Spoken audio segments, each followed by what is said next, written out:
जय हिंद दोस्तों, आज हम पढ़ने वाले हैं पुष्प के संरचना व कार्य के बारे में।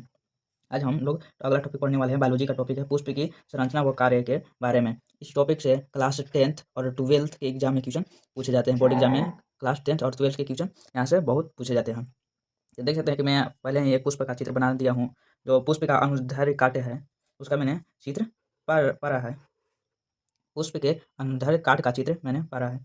इसमें देख सकते हैं कि यहाँ पर सबसे पहले एक पुष्पासन दिया हुआ है। इस पर विराजमान यानी बैठा हुआ रहता है, उसी को पुष्पासन कहा जाता है। यहाँ पर जो पत्ती निकली हुई रहती है पुष्प का, उसे बाह्य दल कहते हैं। बाह्य पत्ती निकली हुई रहती है उसे बाह्य दल कहते हैं। और जो आंतरिक पत्ती लगा हुआ रहता है उसको दल कहते हैं, पोटल कहते हैं। जो तंतु निकला हुआ रहता है उसको तंतु कहते हैं, फिलामेंट। और इससे जो इसमें पराग कोश है, जिसमें पराग के कण भरे रहते हैं, उसको परागकोश कहते हैं। और परागकोश और पुतंतु को मिलाकर पुंकेसर कहा गया है, जो कि पुमांग है, नर भाग है जो कि पुंकेसर कहा गया है। उसका दूसरा नाम पुमांग भी कहते हैं।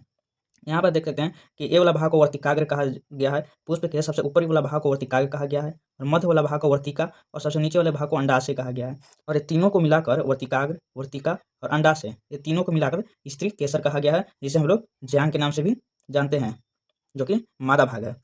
आगे हम लोग चलते हैं। यहाँ पर पुष्प क्या है? तो पुष्प पौधे का वे अंग है जहाँ जनन की क्रिया होती है। जहाँ पर जनन की क्रिया होती है उसी को पुष्प कहते हैं। पुष्प में लैंगिक जनन होती है। यहाँ पर मैंने नोट पॉइंट में लिखा है, यहाँ से क्वेश्चन ऑब्जेक्टिव क्वेश्चन बनता है। पुष्प में कैसी क्रिया होती है? तो पुष्प में लैंगिक जनन होता है। दूसरा है, इसे तने का रूपांतरित प्ररोह कहते हैं। पुष्प में लैंगिक जनन होता है, इसे तने का रूपांतरित प्ररोह भी कहा जाता है। अगला, इसे द्विलिंगी पुष्प भी कहते हैं, जिसमें इसमें पुष्प का द्विलिंगी होता है, उसको द्विलिंगी पुष्प भी कहते हैं। अगला है पुष्प के अंगों के बारे में। तो पुष्प के अंगों को दो भागों में बांटा गया है, सहायक अंग और आवश्यक अंग। सहायक अंग और आवश्यक अंग में अंतर है, ये दोनों एक नहीं होता है। सहायक अंग होता है जो सिर्फ जन्म करने में सहायता प्रदान करता है। अब आवश्यक अंग होता है कि जो जन्म में अति आवश्यक है, इसके बिना जन्म नहीं संभव होता है, इसलिए इसको आवश्यक अंग कहा गया है।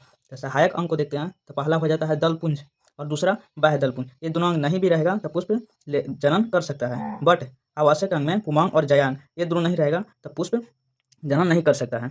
अगला है बाह्य दल पुंज। बाह्य दल पुंज पुष्प की सुरक्षा प्रदान करना। बाह्य दल पुंज पुष्प का सुरक्षा प्रदान करता है। और दल है, पुष्प में उपस्थित पंखुड़ियों को दल कहते हैं। पुष्प में जो पंखुड़ी उपस्थित रहता है उसको दल कहते हैं। और बाह्य दल पुंज जो पुष्प की सुरक्षा प्रदान करता है। आप लोग इस चित्र को पार लीजिएगा, ये बहुत इंपॉर्टेंट चित्र है।